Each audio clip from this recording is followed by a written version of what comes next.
অনুগত মঙ্গুজ। একবার এক গ্রামে এক কৃষক তার স্ত্রী এবং তার শিশুপুত্রকে নিয়ে থাকতেন। কৃষক ও তার স্ত্রী তাদের ছেলেকে খুব ভালোবাসতেন। একদিন ক্ষেত থেকে ফেরার সময় রাস্তার ধারে একটি ছোট্ট বেজি পড়ে থাকতে দেখেন কৃষক। বেজিটা ফ্যাকাশে ছিল এবং আঘাত লেগেছিল। কৃষক বেজিটা তুলে তার বাড়িতে নিয়ে আসেন। তিনি তার স্ত্রীকে বলেছিলেন যে ছোট্ট বেজিটি তাদের ছেলের জন্য পোষা প্রাণী হবে। তার স্ত্রী তাদের ছেলের কাছে বেজি রাখাটা পছন্দ করেননি, কিন্তু অনিচ্ছায় তা মেনে নিয়েছিলেন। কৃষক মঙ্গুর ক্ষতস্থানে ঔষধ দিয়ে তাকে খাবার ও জল দিল। বেজি খুব দ্রুত সুস্থ হয়ে উঠল। কৃষকের ছেলে আর বেজি একসাথে বড় হতে লাগল। একদিন কৃষকের স্ত্রীকে বাজারে যেতে হল। তিনি তার ছেলেকে ঘুমাতে দেন এবং তার স্বামীকে তার দেখাশোনা করতে বলেন। তিনি তাকে বলেছিলেন যে বেজিকে তাদের ছেলের কাছে যেতে দেবেন না। তিনি একরকম অনুভব করেছিলেন যে প্রাণীটিকে তাদের ছেলের কাছে যেতে দেওয়া নিরাপদ নয়। স্বামী তাকে আশ্বস্ত করেন যে তিনি শিশুটির দেখাশোনা করবেন।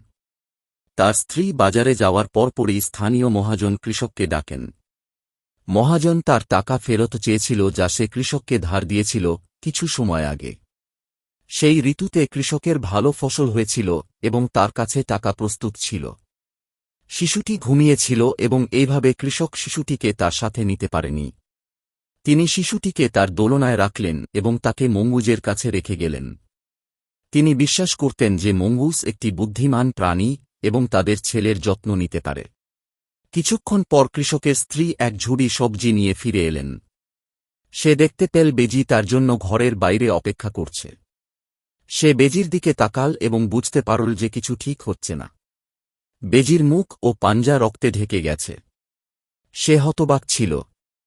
তুমি নোংরা প্রাণী, তুমি আমার ছেলেকে মেরেছ। সে কাঁদতে কাঁদতে তার সবজি ভর্তি ঝুড়ি দিয়ে বেজির মাথায় আঘাত করল।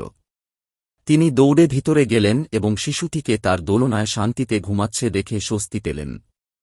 কিন্তু মেঝেতে একটি কালো সাপ পড়েছিল, টুকরো টুকরো হয়ে রক্তপাত হচ্ছিল। সাপটি খুব বিষাক্ত দেখা গেল। কৃষকের স্ত্রী বুঝতে পারলেন কি হয়েছে।